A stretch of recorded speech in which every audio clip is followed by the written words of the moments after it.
mistakes, the truth will exist. It's Belveth mid, I think. Belveth mid into Jace. Or it's Sejuani mid. Or it's Heimerdinger mid. Yeah, He's got no flash shot, he's got no flash, he's got no ghost! Remember Adam's Olaf? We might see a repeat of it in this game, guys. It's first blood. Broken Blade goes forward. Shigenda very willing to accept him. He's dead. He's just going to sack to the tower. Make sure that Marang doesn't get an assist here. Shigenda will take the kill. Not bad, honestly. Overall, first blood. Well, he's not really going to do anything off the back of it because he's Sejuani. He's got no flash. He's But Yike is here. He's going forward. Yike looking for it. There's the stun. Locked up. Cocoon comes out as well. But Cap's on the board. Works his way up. Scuttles up towards this top lane. Yike is here too, though. Yike is here too, looking for some death in Lavender. Malrang waits straight from bottom to top. Here he goes. There's the ghost. Broken Blade, no flash. Malrang locked up though, and Yike once again in the right place. Gobbles him down in a delicious banquet. Use the repel to commit. Of course he's bot. Of course he's bot. That Glacial Prism onto Trimby. Doesn't quite land the CC. Cap's tanking the tower. Trimby though sniped from long range as Hunsummer takes him, and now Koi. Comp is in for a world of hurt. A double for Hunsummer, and it's falling apart at the seams. Just lean to that side. No, Caps goes the other way. Looks for plays on the opposite side, and normally in pro play, hang on, Mickey. Trimby caught out here, rooted up. Chain of Corruption did hit, and Trimby just doesn't have a moment to breathe, doesn't have a moment. Finals, G2 and SKT were looking incredibly strong, and a lot of talk was around one of those two teams winning the try. This is probably the first time in a long time that we've seen a very similar style work to great success in the early game. Here they go again. Trimby locked up, all four members of G2 down here, and Trimby has nowhere to go once again. Just assassinating, one more auto's enough. Yike steals his soul, Comp clears the wave. But now, can Comp survive? And look at the mini-map. Comp's dead. He's as good as dead. And Broken Blade's catching mid-wave. Actually, TP coming in. Maybe they're going to protect. Just locked up by himself. They're trying to protect. They're double TP. Double TP. Chain of Corruption coming in. Larson already. He's eaten again. It's a double for Yike. They're looking for more. Shigenda goes all out to try and defend for Comp. Now, once again, underneath the tower. Now, there is a long wait for the next minion wave. But instead, they put the Herald down to tank the tower. Comp is going to try and kill himself on the enemy turret in-game to make sure that Hunsummer and Caps can't get any gold out of it, but he can't get there quickly enough. Hunsummer's on a killing spree, and G2 are demolishing Koi. They're acing them between towers at 11 minutes into the game. Only Shigenda lives. That was double TP invested to save Comp, and they even gave up more kills than they initially intended to. Broken Blade caught midwave the entire time. They've lost. Up. Larson can't even enter his own jungle. Larson, don't do it. Don't you go walk that away way. from the safety of your tower, and immediately you're locked up.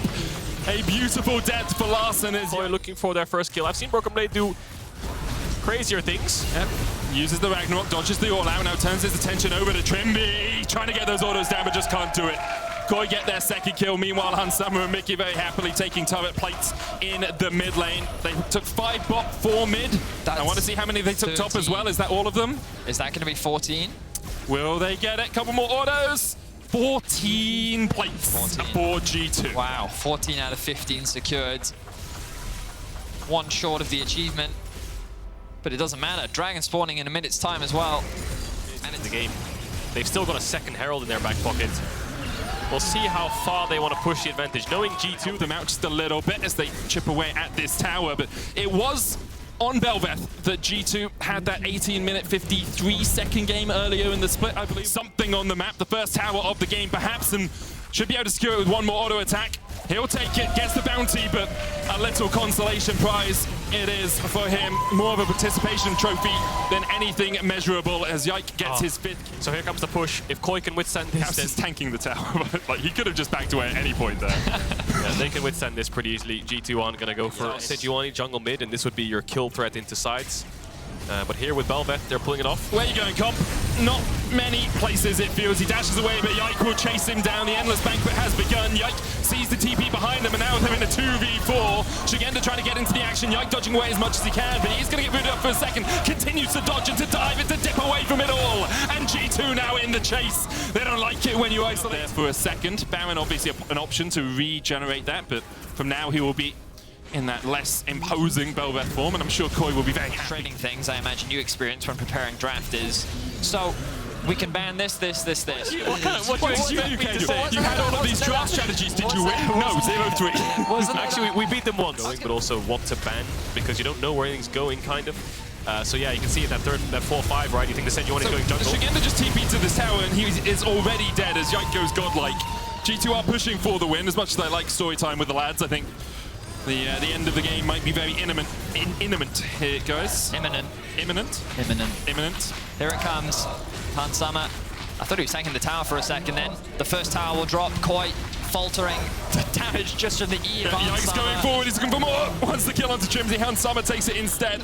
Comp and Marang forced back into the fountain. Larson forced to the last remaining turret on the map for Koi. And in one of the most convincing games I have seen in a long, long time, G2 will go 2-0 up over Koi. One game away from the finals here, G2. Next weekend, or this weekend I should say. It's Monday, always forget.